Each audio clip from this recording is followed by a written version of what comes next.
Hi, ನೀವು ಹೊಸ ಬಾಡಿಗೆ ಮನೆಗೆ ಹೋಗುತ್ತಿದ್ದೀರಾ? ಹಾಗಿದ್ರೆ ಅದಕ್ಕೂ ಮೊದಲು ಈ ವಿಡಿಯೋ ನೋಡಿ. ಏಕೆಂದರೆ ಬಾಡಿಗೆ ಮನೆ ಸಿಕ್ಕಿದ ತಕ್ಷಣ ಹೋಗೋದಲ್ಲ, ಅಥವಾ ಕೇವಲ ಬಾಡಿಗೆ ಪಾವತಿಸುವುದರ ಬಗ್ಗೆ ಅಲ್ಲ. ಇದು ಭವಿಷ್ಯದ ತಲೆನೋವುಗಳನ್ನು ತಪ್ಪಿಸುವ ಬಗ್ಗೆ. ಮೊದಲು ಯಾವಾಗಲೂ ಲಿಖಿತ ಬಾಡಿಗೆ ಒಪ್ಪಂದವಿದೆಯೇ ಎಂದು ಖಚಿತಪಡಿಸಿಕೊಳ್ಳಿ. ಕೇವಲ ಭರವಸೆಯ ಮಾತುಗಳು ಅಥವಾ ಒಂದು ಸಣ್ಣ ತಪ್ಪು ತಿಳುವಳಿಕೆ ದೊಡ್ಡ ಸಮಸ್ಯೆಯಾಗಬಹುದು. ಮತ್ತು ನೀವು ಸೆಕ್ಯೂರಿಟಿ ಡೆಪಾಸಿಟ್ ನೀಡಿದಾಗ ನೀವು ಅದನ್ನು ಯಾವಾಗ ಹಿಂತಿರುಗಿಸುತ್ತೀರಿ ಎಂದು ಕೇಳಿ ಮತ್ತು ಪ್ರೂಫ್ ತೆಗೆದುಕೊಳ್ಳಿ. ಕೇಳಲು ನಾಚಿಕೆ ಪಡಬೇಡಿ, ಇದು ನಿಮ್ಮ ಹಕ್ಕು.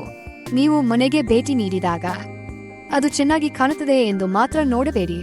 ಗೋಡೆಗಳು, ವಾಟರ್ ಟ್ಯಾಪ್ಗಳು, ಲೈಟ್ ಎಲ್ಲವೂ ಕಾರ್ಯನಿರ್ವಹಿಸುತ್ತಿದೆಯೇ ಚೆಕ್ ಮಾಡಿ. ಹಾಗೆಯೇ ಮನೆಯ ಫೋಟೋಗಳನ್ನು ಕ್ಲಿಕ್ ಮಾಡಿ ಅಥವಾ ಸಣ್ಣ ವಿಡಿಯೋ ಮಾಡಿ, ಏಕೆಂದರೆ ಮೊದಲೇ ಡ್ಯಾಮೇಜ್ ಅಥವಾ ಏನಾದರೂ ತಪ್ಪಾದಲ್ಲಿ ಅದು ಪ್ರೂಫ್ ಆಗುತ್ತದೆ ಹಾಗೂ ನಿಮ್ಮನ್ನು ರಕ್ಷಿಸುತ್ತದೆ.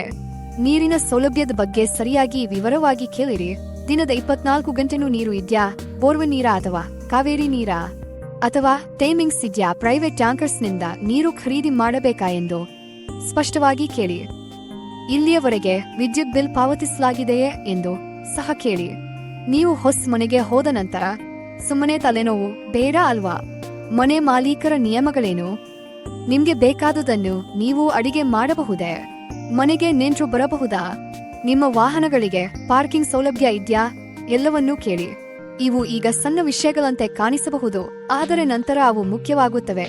ಅಪಾರ್ಟ್ಮೆಂಟ್ಗಳಲ್ಲಿಯೂ ಸಹ ಯಾವುದೇ ಹೆಚ್ಚುವರಿ ನಿರ್ವಹಣಾ ಶುಲ್ಕವಿದೆಯೇ ಎಂದು ಪರಿಶೀಲಿಸಿ ಮತ್ತು ಅದನ್ನು ಯಾರು ಪಾವತಿಸುತ್ತಾರೆ ಎಂದು ಕೇಳಿ.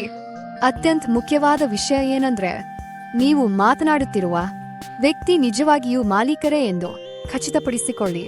ಮನೆ ಬಾಡಿಗೆಗೆ ಪಡೆಯುವುದು ಒಂದು ದೊಡ್ಡ ನಿರ್ಧಾರ. ಅದನ್ನು ಬುದ್ಧಿವಂತಿಕೆಯಿಂದ ಮತ್ತು ಯೋಚಿಸಿ ಮಾಡಿ. ಇಂತಹ ಅಮೂಲ್ಯವಾದ ಮಾಹಿತಿ ಮತ್ತು ಬಾಡಿಗೆ ಮನೆ ಅಥವಾ ಸ್ವಂತ ಮನೆಗಳ ಅಪ್ಡೇಟ್ಗಾಗಿ ಈಗಲೇ 1950 ಯೂಟ್ಯೂಬ್ ಚಾನೆಲ್ ಅನ್ನು ಸಬ್ಸ್ಕ್ರೈಬ್ ಮಾಡಿ. ನಾವು ಬ್ರೋಕರೇಜ್ ಇಲ್ಲದ, ಕಮಿಷನ್ ರಹಿತ ಮತ್ತು ಉಚಿತವಾಗಿ ಬಾಡಿಗೆ ಹಾಗೂ ಸ್ವಂತ ಮನೆಯ ಮಾಹಿತಿಗಳನ್ನು ನಿಮಗಾಗಿ ತರುತ್ತೇವೆ.